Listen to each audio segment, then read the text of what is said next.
Çalışıyor mu? Onu da aç kanka. Çalışıyor mu şimdi? Ne diyor? Buradan bir şey kontrol edecek miyiz?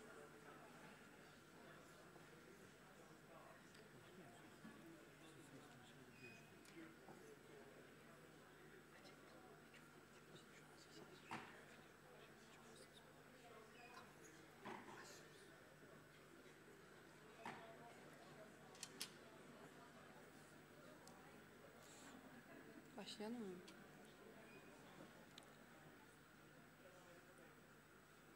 Kapat. Dikkatini dağılmasın. Şunu kapat.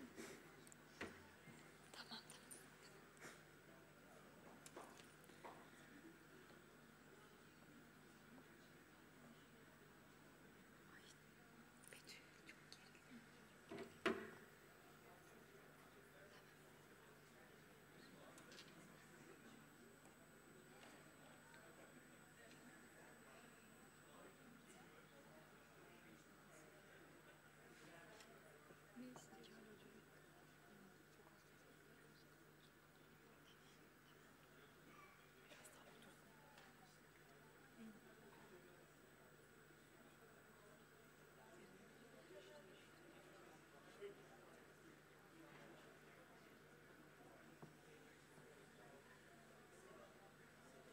Poz ver Betül.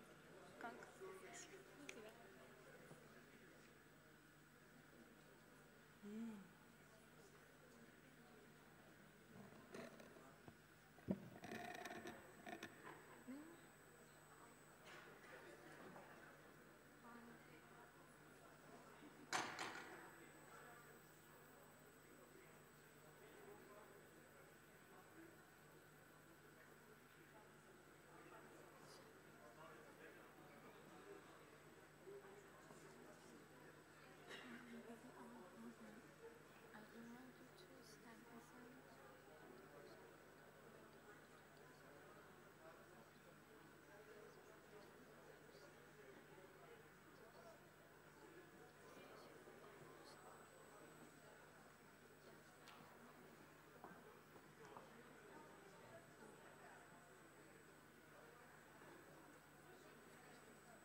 Honorable academicians, valued guests, and dear students, welcome to the 18th of March Çanakkale Victory and Martyrs Commemoration Day event organized by the School of Foreign Languages. Today we have gathered to commemorate one of the most glorious moments in history, the Çanakkale Victory, and to honor our heroic martyrs who sacrificed their lives for this beautiful homeland. Before we begin our program, I invite you to stand in silence for a moment of respect for Gazi Mustafa Kemal Atatürk, his brothers in arms, and all our martyrs, followed by the recitation of our national anthem.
Mehmetoğlu Hasan, İzmir. Burada! Ahmetoğlu Temel, Trabzon. Burada! İsmailoğlu Bayram, Ankara. Burada! Yusufoğlu İbrahim, Mersin. Burada! Numanoğlu Cemal, Diyarbakır. Burada! İsimlerini bilmesek de memleketimizi ve geleceğimizi korumak için çocuklarımızın huzur, sağlık ve bereket dolu bir Türkiye'de yaşamasını temin için bu topraklara terini, kanını ve canını hiç çekinmeden katmış bütün kahramanlarımızı minnetle yad ediyoruz. O fedakar kahramanlar bilsinler ki hiçbir emekleri zayi olmamıştır ve dünya durdukça da zayi olmayacaktır. Nur içinde yatsınlar.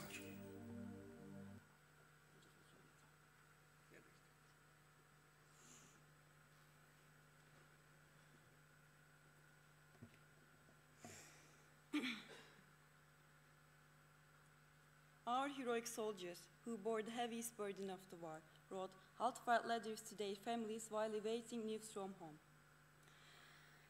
The Battle of Çanakkale was not only a turning point for the Turkish nation, but also profoundly impacted soldiers from the various parts of the world. One of these soldiers, an Anzac soldier, Alistair John Taylor, expressed the injustice and brutality of war in a letter to his family. To share this touching letter with us, I invite Melih Fırat Bulut from the School of Foreign Languages to the stage.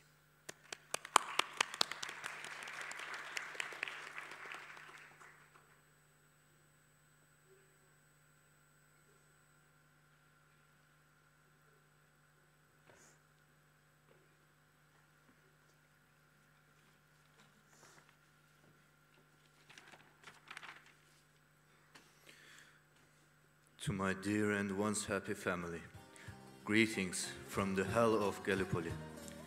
I never intended to write this letter to you. In fact, I'm not even sure I want to talk to anyone or see anyone's face anymore. But don't mind me calling this place hell. It's actually quite beautiful. Before everything was covered in dust and dirt, there were abundant olive trees and cheerful red poppies blooming everywhere. Despite the war, the heart-wrenching beauty of the sunsets painted the peninsula red, and the nightingales of Gallipoli sang. If there's a small piece of my soul still intact here in Gallipoli, it's because of the nightingales. When we're not killing Turks or being killed by them, we just watch the magnificent sunsets of Gallipoli, knowing that the sun setting into the Aegean Sea has just risen from the Pacific Ocean, lighten up the next day in New Zealand. It's a painful thought, but this pain is short-lived. Soon after, I harden again. I go hours without feeling or hearing anything. In the meantime, I just look, hide, shoot, fix bayonets, kill enemies, pick off lice, now on the dry biscuits, crackers, and pieces of dry meat they gave us as food. If there is time, I lie down and rarely sleep. I am now just an Anzac soldier. No longer do I care for my favorite songs, food, smells, or people. I am now just a number, a living number. If I die, I will be a number as well. A number that died heroically for the homeland, heroically and for the homeland. Heroism, come on, heroism cannot be forced. As for homeland, this is the Turks' homeland, and this war is not ours. As even the English say, we are just eager young boys. The real heroes are the Turks whom we call Johnny Turk, are bravely resisting us under very harsh conditions to defend their homeland. They are the ones who die heroically. Last week, when a ceasefire was declared to bury the dead, we saw the Turk up close and alive for the first time. The Turks did not look like the monsters we were told about. they were also young people with worry and sorrow in their eyes. They also had sad families waiting for them, elderly parents, wives, and maybe even lovers. They also felt pain when wounded, and they too died. Living behind their young dreams, the Turks were human. I gave canned meat to 2 Turkish who offered me cigarettes, but they didn't accept it. I told them it was beef, but they didn't believe me, or they didn't understand. Then I made horns with my hands on my head and moved like an ox, and they laughed. I laughed too. There, on the battlefield, surrounded by the corpses of soldiers, we were enemies laughing together. One of the Turks who had offered me cigarettes asked me in surprise, "You English?" I said, "I'm not English." Then he extended his hand and said, "I am Turk." I took the hand extended to me. There, on that hill where the bloodiest battles of Gallipoli took place, we shook hands. How could I be an enemy to this man now? Why had I been his enemy in the first place? At that moment, my enemy became my Turkish friend. I refuse to die in this war. This is not my war, but I have no desire to leave either. God forgive my sins. I love you all very much. Forever, your son, Alistair John Taylor, Gallipoli, 1915.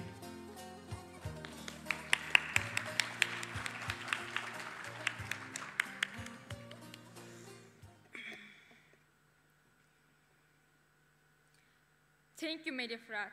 Now, we will watch our second short video shedding light on another aspect of the war.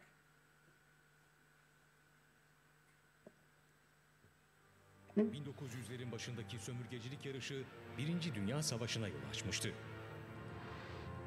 İngiltere, Fransa ve Rusya itilaf devletlerini oluşturuyordu. Savaşın ilerleyen safhalarında onlara İtalya'da katıldı. Almanya ve Avusturya Macaristan İmparatorluğu ise ittifak devletleriydi. Bu savaşın sebeplerinden biri de yıkılmakta olan Osmanlı İmparatorluğu'nun topraklarının bölüşülmesiydi. Bu sebeple Osmanlı Devleti tarafsızlığını ilan etmiş olsa da kaçınılmaz olarak savaşa sürüklendi ve Almanya'nın safında savaşa dahil oldu.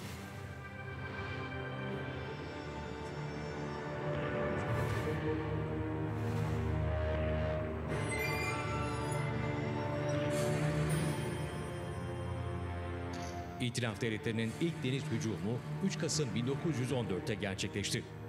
Ertuğrul ve Seddülbahir, 2 İngiliz harp gemisi tarafından hedef alınırken 2 Fransız gemisi de Kumkale ve Orhaniye tabyalarını bombaladı.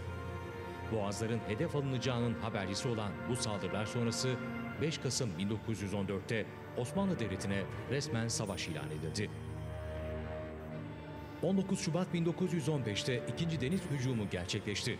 Sabah saatlerinde boğaza sokulan gemiler Kumkale, Orhaniye, Seddülbahir ve Ertuğrul tabyalarını ateşe tuttu. Gemilerin menzili Türk toplarına kıyasla oldukça uzundu. Bu bombardımana yalnızca Ertuğrul ve Orhaniye tabyaları karşılık verebildi. Ertuğrul ve Orhaniye tabyaları tahrip edildi. İngiliz-Fransız filosu birçok savaş gemisiyle boğazın önüne kadar geldi. 25 Şubat günü İtilaf devletlerinin savaş gemileri boğaza tekrar girerek merkez tabyalarını bombaladı. Bu saldırı Mart ayı başlarında tekrarlandı ancak bir sonuç elde edilemedi. Boğaz aşağı kesimlerindeki mayınlardan temizlenmişti. Amiral Robeck bütün savaş gemileriyle bu bölgeden saldırma kararı aldı.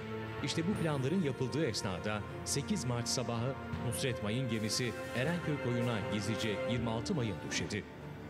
Savaş süresince Boğaz'a toplamda 11 hatta 403 mayın döşenmişti. Ancak bu son mayın hattı 18 Mart günü savaşın kaderini değiştirecekti. 18 Mart 1915 sabahı tekrar taarruza geçtiler. Birleşik filo 3 dümen şeklinde kurgulanmıştı. Öncelikli hedefleri Çanakkale ve Kilitbayır'daki merkez tabyaların ve mayın bölgesini koruyan batarya ve seyyar topların susturulmasıydı. Gemilerdeki topların menzilleri ortalama 22.000 metreydi. Türk ordusunun elinde ise 17 adet 16.900 metre menzile sahip top mevcuttu. Diğer toplarımızın menzili ise 14.000 metre ile 7.000 metre arasında değişiyordu. 18 Mart Perşembe sabahı saat 10.30 sularında Agamemnon kılavuzluğunda Birleşik Filo Boğaz'a girdi. İlk mermi saat 11.15 sularında Trium tarafından Halileli sırtlarına doğru ateşlendi. 11.30'da merkez tabyaları bombardımana başladı. Anadolu Hamidiye, Rumeli Mecidiye, namazgah ateş altındaydı. Uzun menzilli gemilere karşılık verilemiyordu. Ancak mayın hatlarını koruyan bataryalarla obüs bölgesinden açılan ateş etkili oluyordu. Amiral Robek, öğle saatlerinde merkez tabyalardaki tahribatı yeterli görüp 3. tümendeki gemileri yakın mesafeden bombardımana çağırdı. Bu sırada Türk Muharebe Santrali isabet almış, telefon hatları kopmuştu. Çanakkale ile Kilitbahir arasındaki haberleşme kesildi. Buna rağmen yoğun ateş sonucu 3. tümendeki gemiler püskürtüldü. Rumeli Mecidiye tabyasında ikmal yeri olan Seyit Onbaşı bu başarıda büyük pay sahibiydi. Mermileri topa süren vinç bir bombanın isabet etmesiyle kullanılamaz hale gelmişti. Bunu gören Seyit Onbaşı ağırlığı 190 ila 215 kilogram arasında değişen mermileri taşıyarak topların kesintisiz bir şekilde ateşe devam etmesini sağladı. Amiral Robek, tahrip olan 3. tümenin yerini 2. tümenin almasını emretti. Tabyaları topa tutan İngiliz ve Fransız filoları Boğaz'ın iki yakasından açılan yoğun ateş ve Nusret Mayın gemisinin döşediği mayınların etkisiyle donanmanın %35'ini kaybedip çekilmek zorunda kaldı. Kaçarken mayınlara çarpan Bouvet, Ocean, Irresistible savaş gemileriyle 2 muhrip ve 7 mayın arama gemisi battı. Galloway ve Inflexible da dahil olmak üzere 7 zırhlı tahrip oldu. Birleşik Filo'nun insan kaybı 800'ü bulmuştu. Türk ordusuysa 97 kayıp vermişti.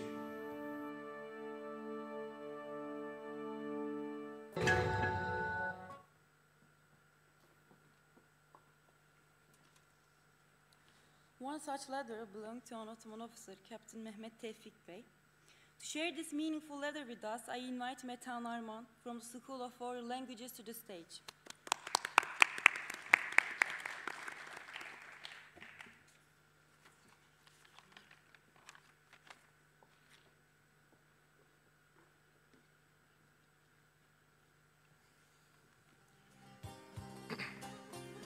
In the very beginning of the fierce battle at Arıburnu, a bullet passed by right side and through my trousers. Thanks to Allah, I survived. However, as I have little hope of surviving the battles, now or next, I am writing these words as my memory to you. Praise and thanks to Allah, who has granted me the honor of reaching this rank. And again, as divine fate has willed, He made me a soldier. As my parents, you have raised me in the best way possible to serve our homeland and nation. You have been the reason for my life. I express my deepest gratitude to Allah and to you. My dear father and mother, I entrust my dearest wife, Münevver, and my son, Nizi. First to Allah, and then to your care. Please do whatever is possible and needed for them. It is my only wish from you. Together with my wife, make every effort for my son's education and upbringing. You know that we have not been a wealthy family. I cannot ask for anything beyond what is possible. Please hand over the sealed letter I have written to my wife, but in a way that eases her sorrow. She will cry and grieve, I know. Please comfort her. My dear father and mother, I may have unknowingly committed many faults against you. Please forgive me and bring peace to my soul. My beloved sister, Lütfiye, you know how much I have loved you. I always wished to do whatever was necessary for you. If I have done anything to upset you, please forgive me. I'm begging you to give me your blessings and bring peace to my soul. Oh, my dear relatives, friends, and loved ones, farewell to you all. Please forgive me and give me your blessings. I give you all my blessings. Farewell. I entrust you all to Allah. I wish you endless farewell and bliss. Your son, Mehmet Tevfik, Gallipoli, Monday, May the 31st, 1913.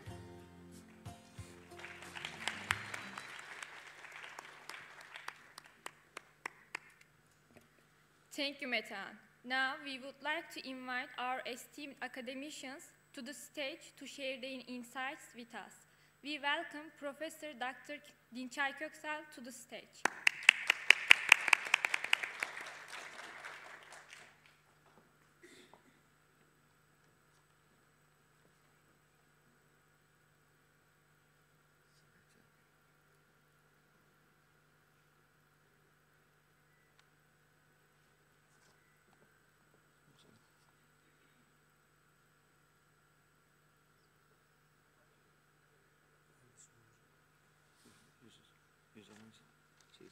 Zaferi'nin üzerinde.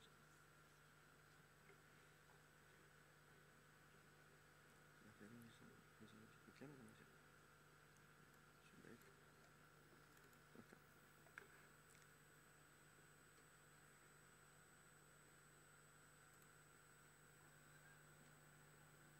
Şiir okuyalım, şiir okuyalım.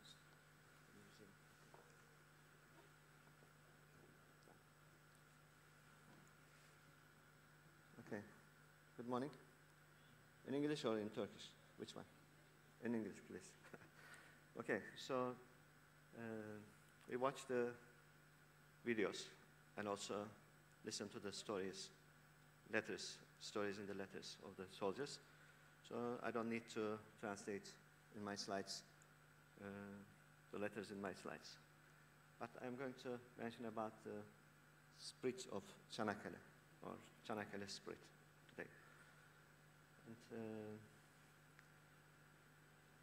I've been working in Çanakkale 18 Mart University for 30 years, more than your age, yes? And so last week we started to commemorate our martyrs and soldiers who sacrificed their lives to the defense of the country. Okay. So you see the pictures. This is the Çanakkale, we say, Alan Başkanlığı, the battlefields in Gallipoli district. And also on the Anatolian side, we have many spots. The war happened, yes?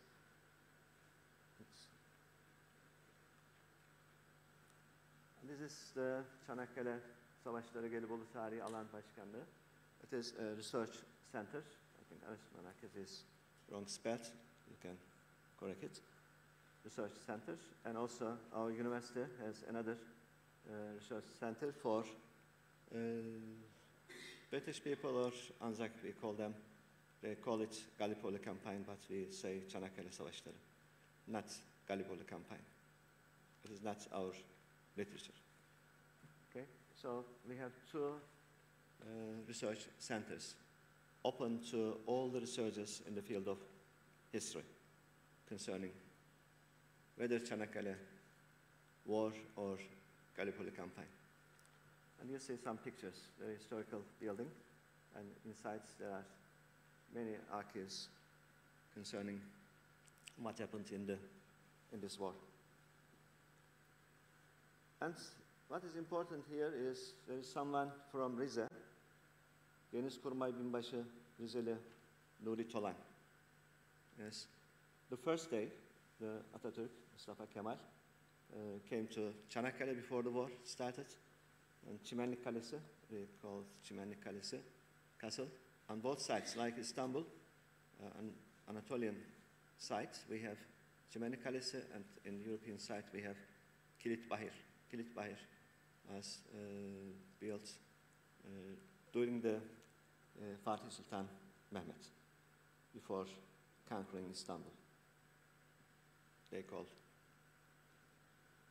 Yes, and also it means lock to the sea, yes, to stop the ships, yes, warships coming from other countries.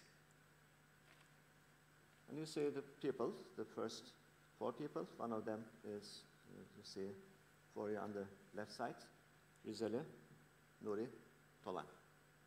It's important. And Mustafa Kemal was the commander of Anafartalar. Also, he is called because of his success in the victory during this war. He was called Anafartalar hero, hero of Anafartalar. Yes, and the dates 24 February 1915 and 10 December 1915. Okay, and stayed 290 days in Çanakkale to command the war there. Okay. Also, there are some other commanders, not only Atatürk, but also some other commanders we have. Okay, so what you see is our historical, cultural, and spiritual heritage. Yes. Tarihi. You see the castles. Yes, the castles. Çimenlik Kalesi, Kilitbahir Kalesi, and Seddülbahir Kalesi are our historical heritages. We must keep them. But they were distracted during the war. Yes. You see the old pictures and also new ones next week.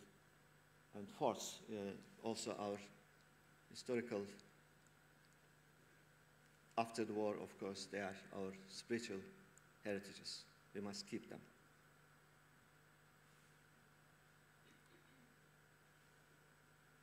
And you see this picture, respect to Mehmetçik, we call our soldiers Mehmetçik, symbolic name, and said Anzac soldier. Yes. This place is not only the place of representation of patriotism, yes, love of country, yes, and also heroes, but it is also the place of humanism. Yes.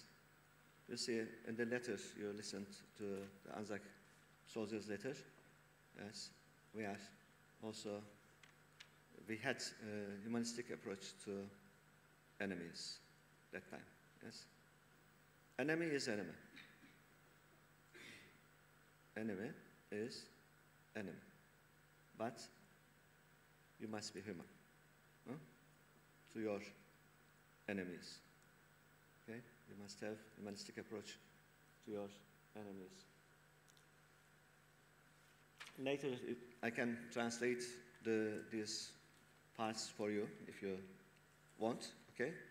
But the explanations, the information here is in English, in Turkish now.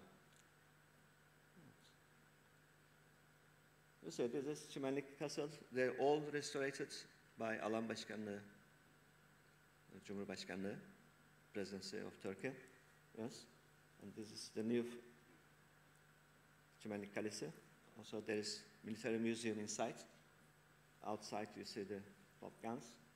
And this is the Kilitbahir Castle, old one and new one. Yes, our cultural heritage, also spiritual heritage, because they witnessed this great war. Yes, this great war. You see the distracted time of this castle, and this is Seddülbahir castle, and up you see the new one, and some other pictures. It is a military hospital, but it waits for the reconstruction. It's okay, restoration, military hospital. So you see the pictures, the old picture before destroyed by the top guns. And you see Nusret's mine ship. It's called mine ship. It has a great role in the victory of Çanakkale, Navy victory. Yes, naval victory, sorry. And it has some copies now in some parts of Turkey, maybe 4 copies of this mine ship in Turkey. Yes, maybe in all seas, in Aegean, in Marmara, yes, in Black Sea, and Mediterranean, because it is very difficult to move it. It's just symbolic ship. And mind they call Dardana Strait, we call Çanakkale Boğazı, mind the sea and destroyed the enemy's ships, their ships. And maybe my colleague, Mehmet Ali Hocam, is going to talk about international effects, outcomes of this victory. Yes. Also, İtilaf Devletleri, you see Germany, France, etc., Italy, wanted to maybe capture Istanbul, but this victory stopped them. Yes, stopped them. And you can read the information. And you see that time, it's right, from archives, from pictures. So all the wars cause what? Pain, destruction. So it is also the same grief for all humans, their mothers, fathers, yes, their families. But you see some drama.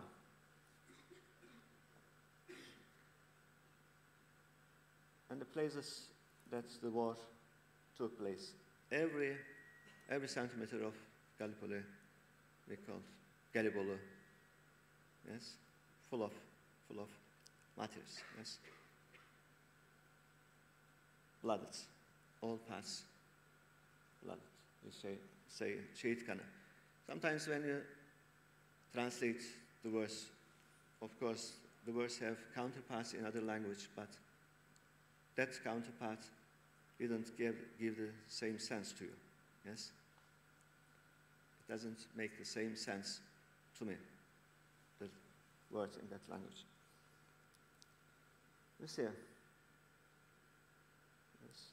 Anzac soldier and Turkish soldier.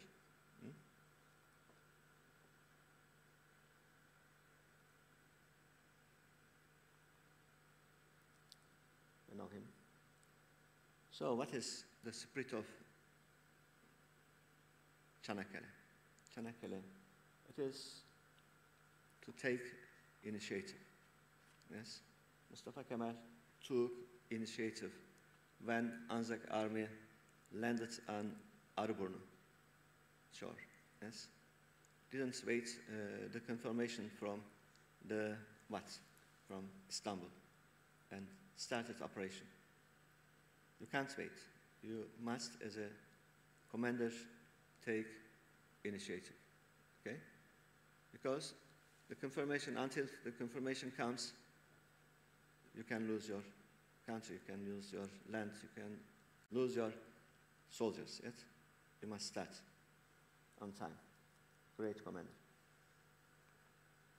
And there are some other commanders in Çanakkale, Cevat Pasha.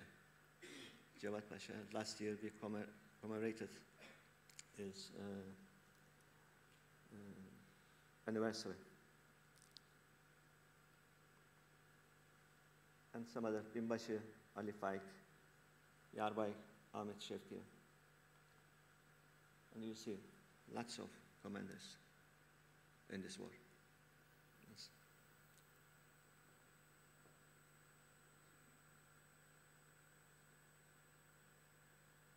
I am happier since I paid my debt by my blood. Who says? Komutan Binbaşı Ahmet Tevfik Bey. And Çanakkale, Gallipoli, full of hills, yes. Edirne sırtı, bayır.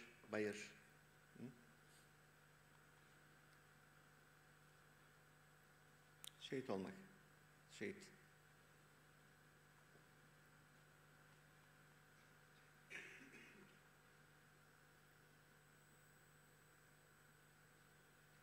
story. It takes a long time to translate it.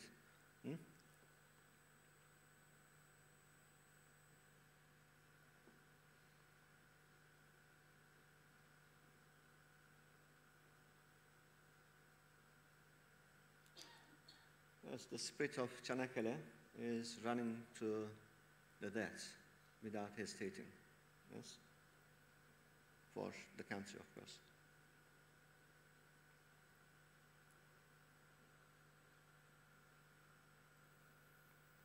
Letter from Mustafa Kemal. Be patient. Yes.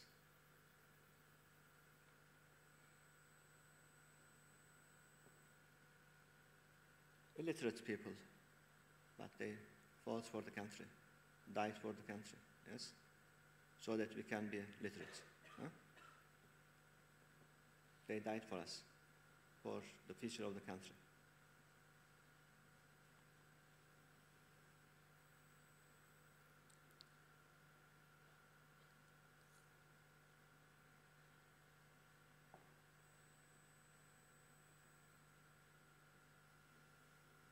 And mothers, yes, crying mothers, huh? Chaos.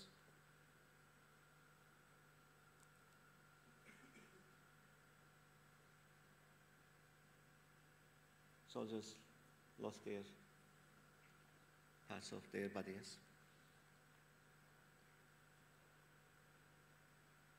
You see, those heroes that shed their blood and lost their lives, yes, you are now lying in the soil of friendly country. Therefore, rest in peace. There is no difference between John's and Mehmet's to us, where they lie side by side. Here in this country of ours, you, the mothers, who send their sons from faraway countries, wipe away your tears. Your sons are now lying in our bosom and are in peace. After having lost their lives of this land, they become our sons as well. It's very important. We are for peace, but we fight for peace. Yes? To defend our country, we need to fight. No matter what is the cost, no matter what the situation, condition we are in. Yes? And what makes us to have this victory is not the arms. Yes? The enemy's arm was much more superior to our arm. But what makes us gain this war? The spirit. Yes? Our faith, our courage. Yes? 20 years ago, maybe after this I can finish it. There are some more slides.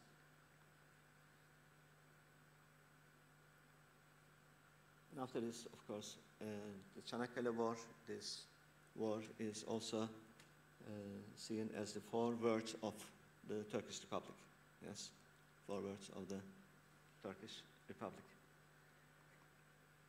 So, years ago, when it was my first year in Çanakkale, this story, but I don't mean that all the people from New Zealand or Australia are the same. Yes, there are fanatics in every country. Yes, there are fanatics in every country. When I was walking outside, one of my students in English language teaching department, working in a cafe in Çanakkale and cafe bar, asked me to come to this cafe bar in the evening. Anzac people are coming. Yes, we can chat, talk to them. I said, okay, but it was the first time I heard the word Anzac. That means I am illiterate in history. Huh? I know Çanakkale War, and every year we commemorate this anniversary, but I was an assistant professor at the university. I didn't know what Anzac means. What Anzac means? Anzac means Austrian New Zealand Army Corporation. that time I learned, yes, I was illiterate man in terms of history. So what happened in the cafe? The student invited me, but he didn't come. And I met some people in the cafe bar, and name was John. John, very common name. In Turkish we have common names, Ali, Mustafa. And John, we talked, and it was coming to 12, midnight, and they asked me to take them to another cafe, pub, live music. I said, okay. And we went there. There are many stories on the way. But when we sat on the table, he said, and when we are coming here, we had the feeling of killing you. That was the sentence. I was surprised. We were very sincere until that time. And friendship. We were talking about friendship. And that sentence stopped everything that time. And I said, why? Why you had the feeling of killing us? And he said, you killed our ancestors. The answer was, you killed our ancestors. I said, okay. What were your ancestors doing here? Yes? Thousands of kilometers away from Çanakkale, New Zealand, Australia, and some other people from India, from Africa. They collected many people and came to invade the country. Yes? And I said, what were you expecting when your ancestors throwing cannons at us? Were we throwing flowers or roses at them? And he didn't have anything to say. Yes? So we have to fight. If they came to fight, we have to fight. Huh? That is what happens all over the world today. If you are strong, it's okay. If you are weak, you are destroyed. We have to be strong. Yes? We have to leave the spirit of Çanakkale and also keep this spirit alive. But not just talking, working and working. Yes? We have to work. And I have thought, but it is difficult to translate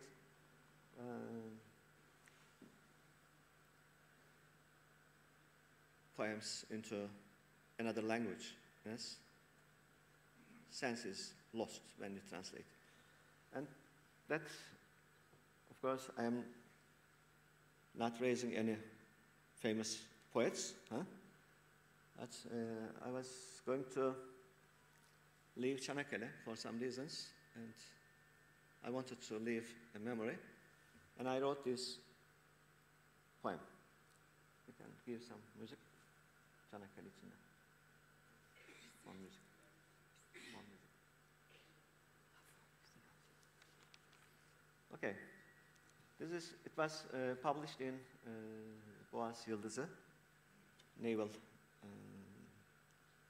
Command in Çanakkale. Zaferi'nin adı 18 Mart in 1999.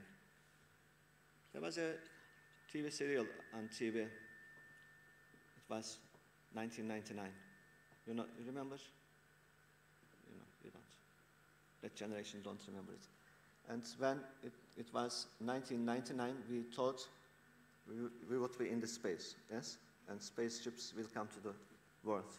But this year, I wrote this. Okay, I read my... Let me read. Maybe you can have the sense, huh? Okay. 100 binler tek vücut olmuştu Çanakkale bayırlarında. Anafartalar kahramanı Büyük Önder Mustafa Kemal yanlarında. Durdurmak için hayat sıcakını Arıburnu sıslarında. Mehmetçikler siper açmıştı iman dolu bağırlarında. Ne oldu? Gerek yok, tamam. Fon müzik.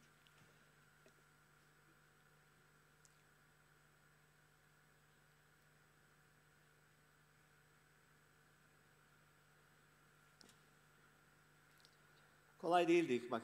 Binlerce yıllık bir uygarlığı, bir çare bir çapulcu sürüsüyle İngiliz'in topladığı. Aşarım sandı ancak buldu karşısında yanardağı.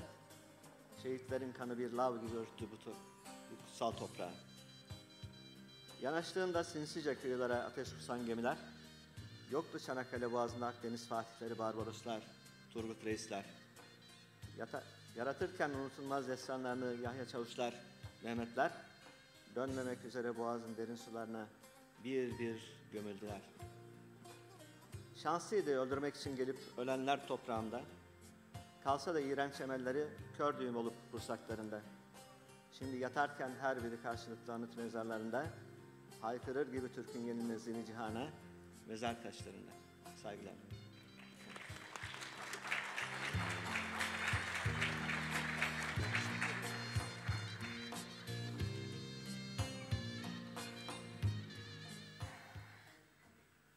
Thank you, Professor Dr. Dinçay Köksal. Now we welcome Azer Banu Kemaloğlu from Çanakkale 18 Mart University.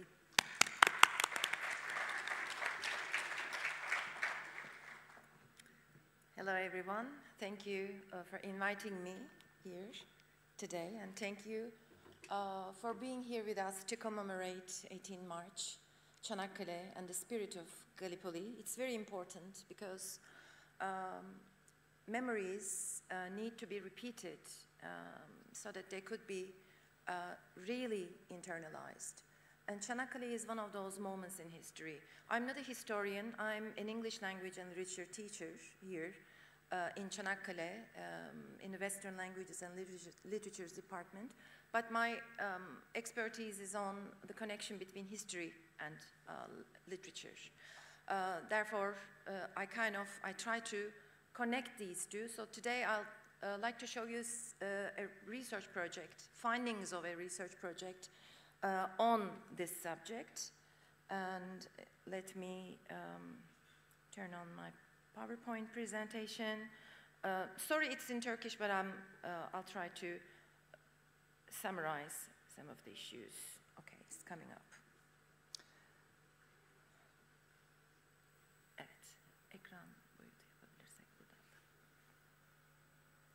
buradan. So this project is entitled, is actually worked on the findings of the human side of the story. So it's mostly based on the petite history, not the grand history. So which means, because I'm not a historian, I don't talk about records of history, historical narrative, but I talk with the personal narratives.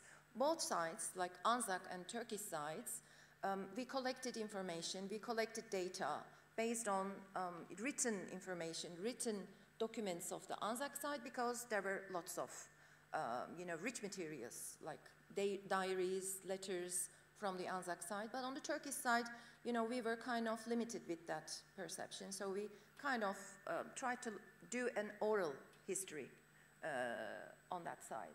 So you heard 18 March. 18 March is actually the failure for the Anzacs, for the British imperial forces, because they couldn't enter Dardanelles to ships. French and British ships, were destroyed by Nusret Mayın mining boat and by the help of the naval armies and the commanders. So what they did is, in 24th of April, they decided to cross-cut this, and they used the northern side of the Gallipoli Peninsula. They came with their ships, and they tried to land in Gallipoli, close to Anzac area. Which is actually, if they had managed to cross-cut, they could have easily gone into Dardanelles Strait, into Istanbul, Boğaziçi. So their aim was actually to reach Istanbul at that point, but they stayed there for 11 months, and then they went back because they couldn't manage. It's important that today we are here to commemorate because the deceased bodies of the soldiers or any deceased body want to be remembered. They don't want to be buried, you know. They want to be remembered, and they don't want to be forgotten in this world. So this is also pointed out by Stephen Greenblatt in his book, in the Culture Mobility book. If you're interested in, you can have a look. And this project focuses on personal stories, personal narratives. That's why I used new historical perspective in that, which, you know, focused on the minority, the story of the minorities, story of the ignored, the silenced, you know, any silenced story. What is silenced here is soldiers' feelings, soldiers' personal lives. You know Seyit Onbaşı lifting up such a huge cannonball, 276 kilograms of a cannonball during the war, but you don't know what happened to him afterwards, right? So we tried to find out what happened, what they felt in this after the Gelibolu campaign. This is part of the materials that we made exhibitions in US, in Adelaide, in Australia, in New Zealand, in Wellington. So in a bilingual way, we kind of shared our findings in Turkey and in Australia, New Zealand, in Istanbul, in Çanakkale, in different places. This one is from Karadeniz Technical University in 2016. We made an exhibition there, and you know, I made a speech as well on the findings. So just a little bit of these. So what I focused was on the Turkish side, because we couldn't find any personal narratives connected with Turkish soldiers' feelings or personal backgrounds on the story. We had to go to an oral history counterpart. What we did, you know, we made like 23 different cities in Turkey. We made like 171 interviews with the families of the veterans. We went to village centers. We talked with the villagers there. Sometimes we found out the remnants of all these families, like a daughter of a martyr, of a veteran. So we made interviews with them. In Çanakkale, there are lots of activities during 18th of March organized by the governor of Çanakkale. So we went and we tried to find out more people to talk to. Here you see some of the veterans, their sons, their daughters that we have made interviews with. And these are the grandchildren of Seyit Onbaşı.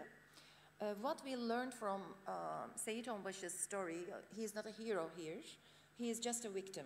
So we saw him as a victim because in wars, we talk about heroes, we talk about victories, but we don't know what happened to these people afterwards. We understand from Seyit Onbaşı's story that after he returned back to his hometown, he was very silent. He kept on his own. He was isolated. He didn't talk to anyone. None of his family members knew that he made such a heroic, successful attempt in Çanakkale, lifting up all the huge cannonball. Nobody knew in his family. So he didn't tell why. It's probably because of shell shock. Most of the soldiers who returned home, they were shell-shocked. PTSD is a post-traumatic stress disorder, which actually affects these people and keeps them. Sometimes it leads to suicide. Sometimes it leads to silence. They don't talk. They refuse to talk. That's why the major difficulty we had in this project was to reach these authentic sources. What happened to these people, how they felt during the campaign, and what they reflected upon. So we couldn't get these details. Another reason of the limited materials was the respect of the Turkish people towards their elders. They don't go and ask, you know, what happened in the Gallipoli campaign, because they respect this veteran so much. they're afraid of going and talking and asking him. And sometimes the letters and the notes received by the families were lost. They moved to another village, they moved to another country, so they lost all these written materials. And oral materials, they are gone and very limited. That's why that was very difficult, but what we have found out is that even this silence mattered, because from the silence we understand what may have happened to these people. Because it's not only Seyit Onbaşı, there are lots of grandchildren who told us that their grandfathers refused to talk to them.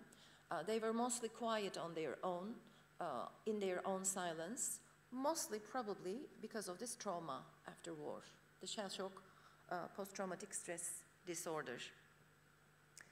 So this trauma and the respect of the people,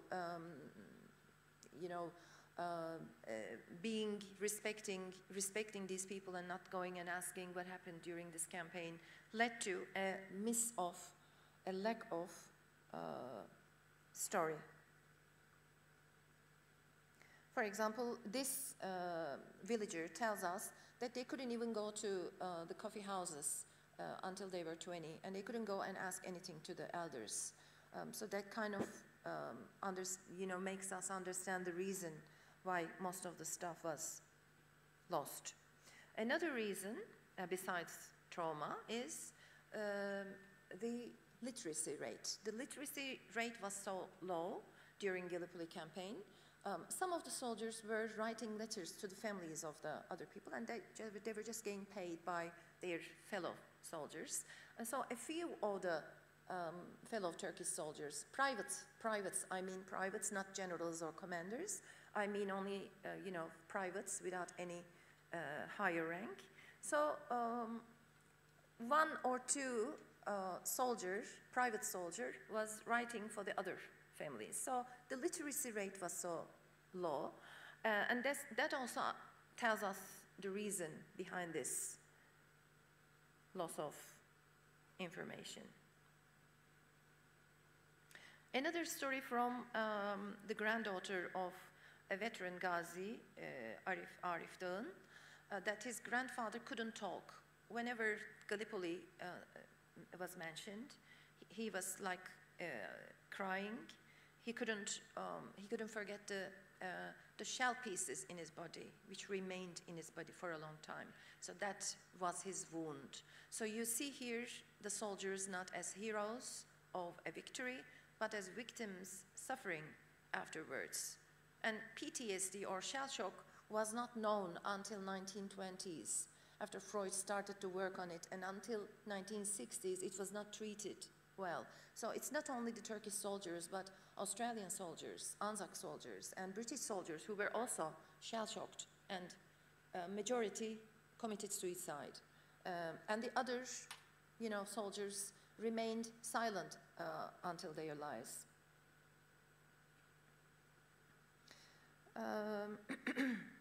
This is about the carnage of the campaign. And the other material we have found among the veterans and their stories related with the veterans is the veteran pension. After the war, government wanted to give them a veteran pension, and most of the Turkish soldiers refused to take that because they said it was their country, they were fighting for their own country. They don't want to be paid for that. So they refused the veteran pay. Many veterans, we have this story and recorded, they refused to take the veteran pay, although they deserved it. They didn't want to take it. That was also interesting because you cannot see this on the Anzac side or the British side because they were paid during each day.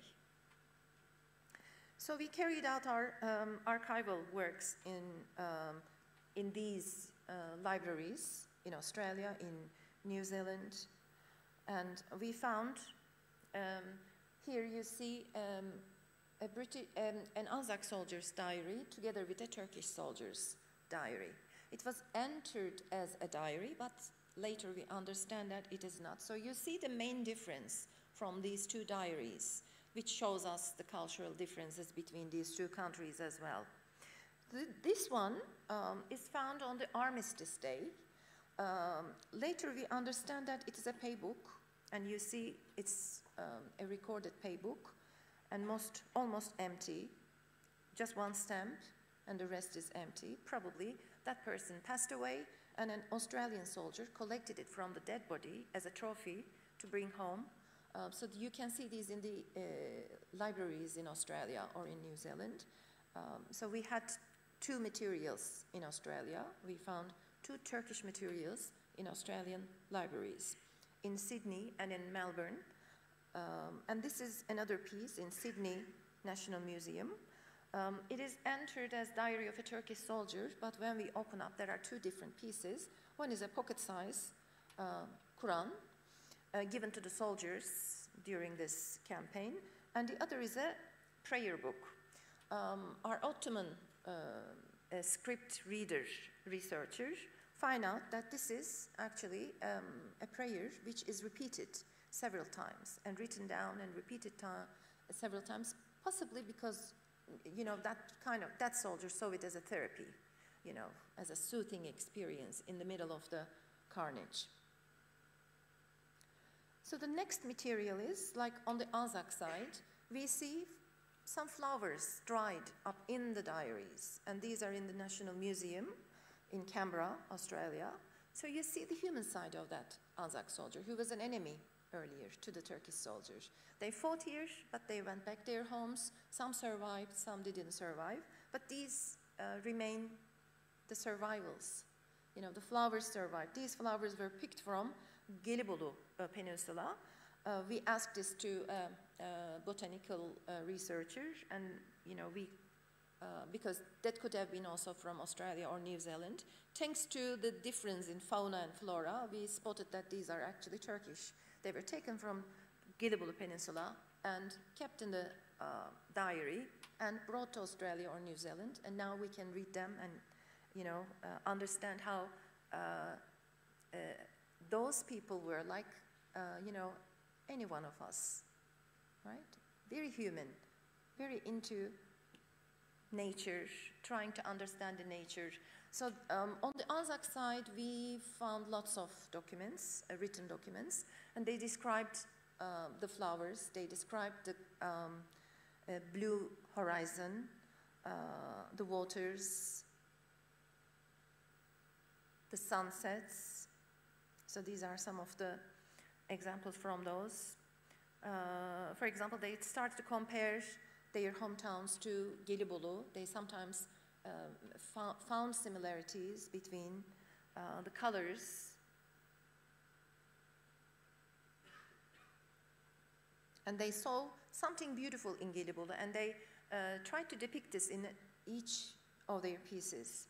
And they also wrote, and now I cannot show, did I touch something wrong?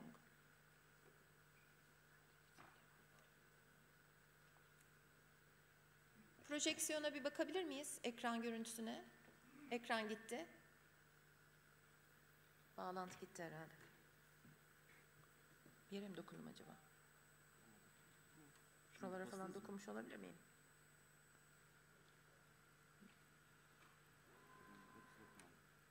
Bu yukarı kaldırıyor ekranı. I can continue.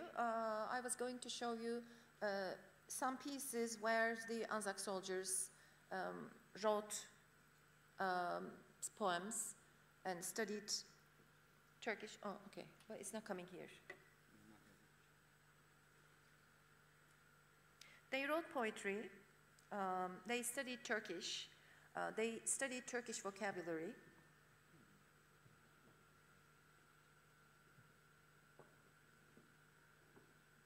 There is only one important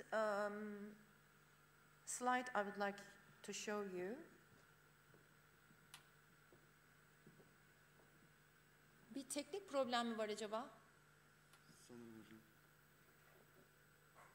Hiçbir yere dokunmadım. Kapatıp tekrar bir F5 yapabilir miyiz? Olur.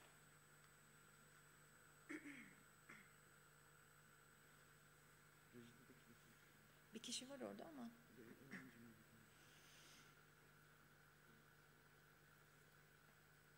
Gelecek gibi olabilir. Bakalım. Neredeydi F5? Geldi mi? Gitti ama Fatih'in miradını bozmuş. Oldu mu? Gelmedi ama. Yok. Nereye gittin hocam? Şunu halledip de gitsene. Olmadı.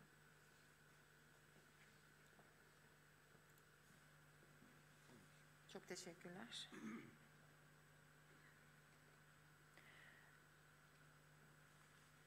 So I can show you how into writing the Anzac soldiers were. Because they were taught in Egypt during their training to write every moment in history. Charles W. Bean told them, he's a historian and he wrote a huge diary on Anzac stuff. He told all the soldiers to record every moment. And he said, this is going to be history. So write everything, whatever you feel, whatever you experience during this campaign. So this is why we see a lot of written materials in the Anzac side. See here some Turkish words together with English words. They started to learn some Turkish and some vocabulary, Turkish vocabulary, some poetry on the Anzac side.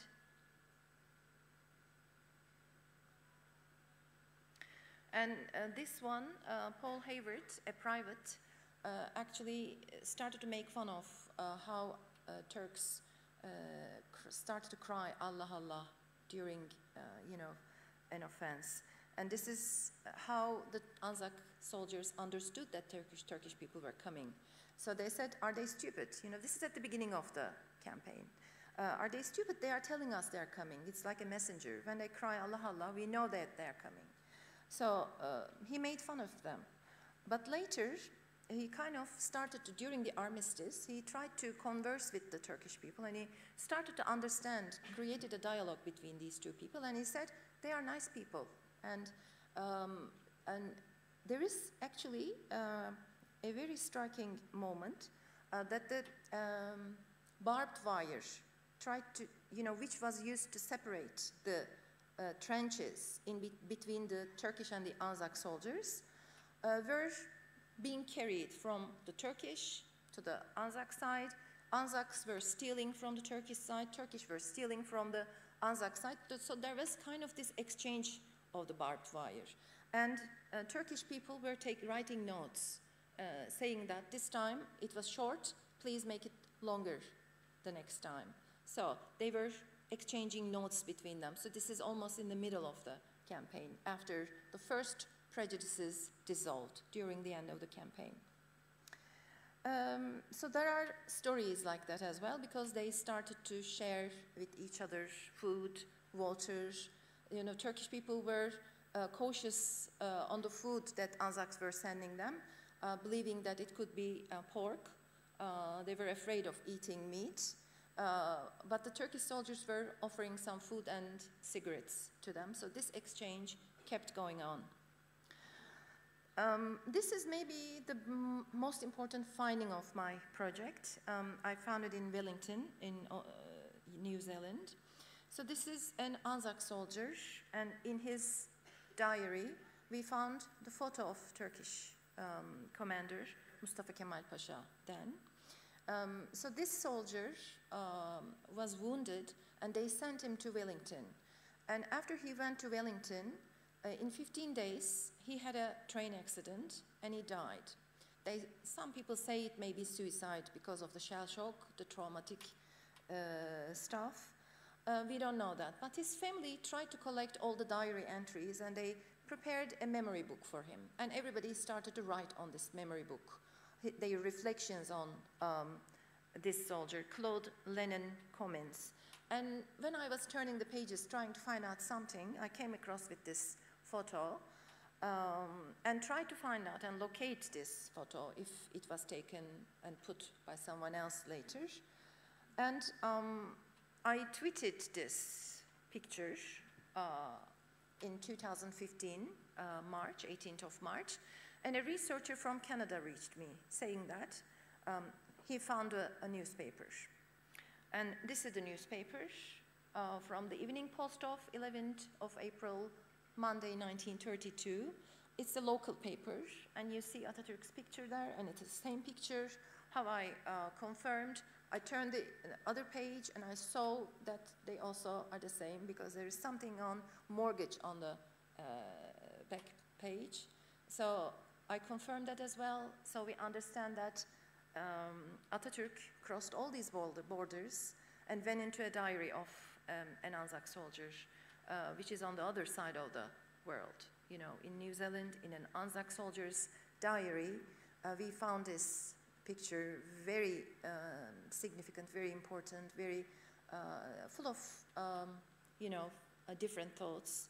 At that moment, it was too critical. It may be one of the best findings I have covered. Maybe I thought I have done this research for this, because believing that loving someone or respecting someone isn't enough. You keep that picture in a diary for a long time to remember. So these Anzac soldiers, family, parents, maybe someone, a friend, put that there. Because this is in 1932, and Atatürk's tribute that Dinçe Hocam read earlier to the Anzac soldiers was spoken in 1934. So this is before this Anzac tribute, so it's not connected with that. This is much earlier. So that shows us the respect of the Anzac soldier and enemy soldier to a Turkish commander, a successful commander who founded the foundations, made the foundations of this republic today. So thank you for listening. If you have any questions, I'm happy to answer.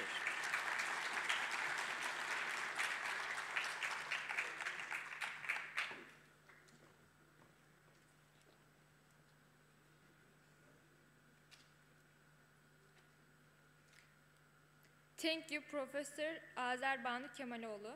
Now we welcome Dr. Mehmet Ali Mert from our university's Department of International Relations.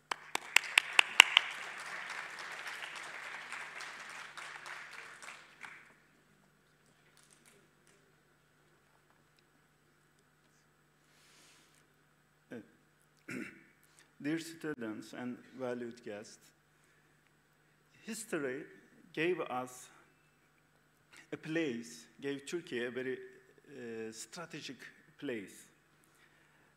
Geopolitically and strategically, Turkey has a very important position in the world. It plays in one of the most strategic and most interesting regions of the world, giving it a great advantage. Therefore, Turkey has played a role greater than its population or economic power. However, history has also treated Turkey cruelly by placing it next to Russia.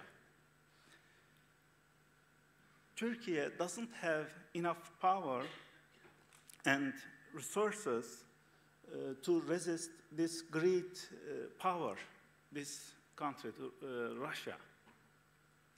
But another irony of history is that Russia has to pass its ships through the straits under the shadow of Turkish weapons. Just like the time of empire, old Russia, and the Soviets, today, Turkey's control of the straits put Russia in a difficult position. It is clear that in the event of an armed conflict between the East and the West, Russian naval forces can easily be trapped in the Black Sea. It is happened these days in Ukrainian war. Today, the straits have gained even more importance as a result of the rapid growth of the naval power and maritime trade. Turkey's strategic location deeply affects the vital interests of world powers, especially Russia, in areas such as world influence as it has in history. The Bosphorus and Dardanelles Straits have been vital passage not only for Turkey, but also all Black Sea countries. The power that controls the straits also has authority to control the Black Sea's connection to the world. This strategic importance has been proven many times in history and became particularly evident in the Battle of Dardanelles. The Ottoman Empire maintained its dominance over the straits with the resistance it displayed in Çanakkale during World War I, preventing the fall of Istanbul. The victory was one of the clearest indicators of our country's geopolitically value and the critical role of the straits in world politics. This war became a symbol of homeland defense for the Ottoman Empire. Why Çanakkale was so important? Because it was the most critical gate opening to Istanbul, the capital city of Ottoman Empire. The Allied powers wanted to take the straits in order to weaken the Ottoman Empire and change the course of the war. The Battle of Çanakkale consisted of two stages. One is naval and the land battles. The naval battles ended with a great victory for the Ottomans on March 18th.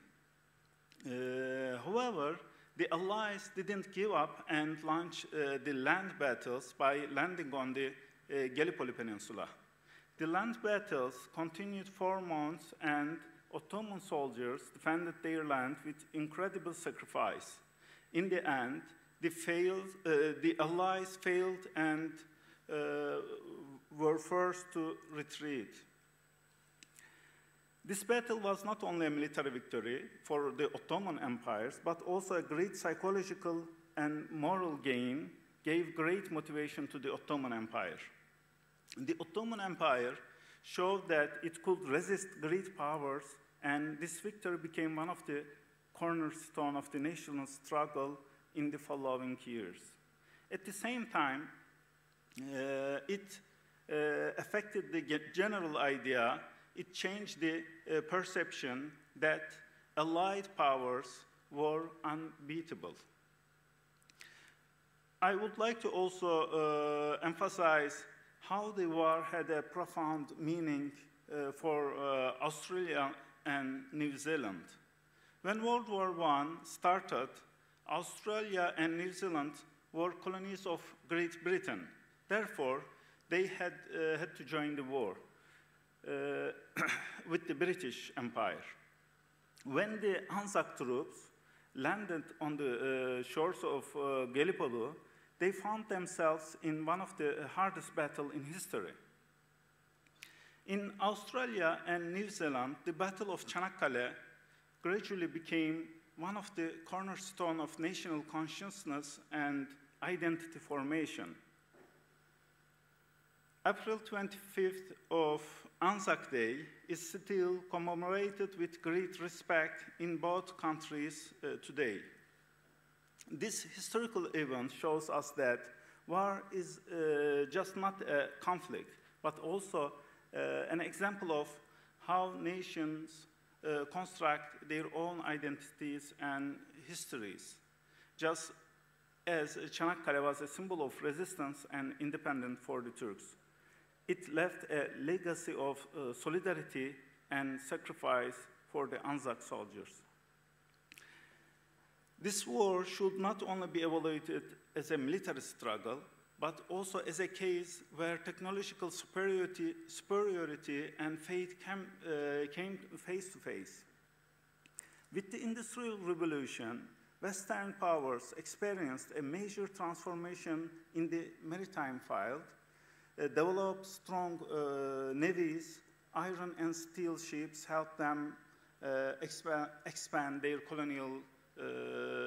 colonies. Before that time, before the Industrial Revolution, European empires could only control the coastal areas in, for example, Africa and Asia, China even. But after the industrial revolution, with the help of these ships, they advanced towards the inner regions, inside the countries, not only coast, but in whole countries. They crossed rivers and straits and penetrated wider geographies. This situation ensured the colonization of the global colonial order. We see that a similar strategy continued in World War I. Western states had great confidence in the technological advances in maritime. They thought that steel-armored ships were irresistible and that modern firepower would overcome Ottoman defenses. For this reason, the Battle of Çanakkale is described as the struggle between iron and fate. In this context, the Battle of Çanakkale should not only be evaluated as a military conflict, but also as one of the examples where the West's colonial expansion approach encountered great resistance for the first time and failed. On the anniversary of Çanakkale victory, I respectfully commemorate all the heroes who gifted us this victory. Thank you again for the contributors of this program and for your joining. Thank you. We sincerely thanked our esteemed professor for their contributions. As we commemorate one of the most crucial turning points in history today, we are once again reminded that we must move forward into the future with greater awareness, strength, and inspiration from the past. We thank you all for being with us at this meaningful event. We remember our heroic martyrs with gratitude and respect, and we hereby conclude our program. Thank you. Thank you for attendance.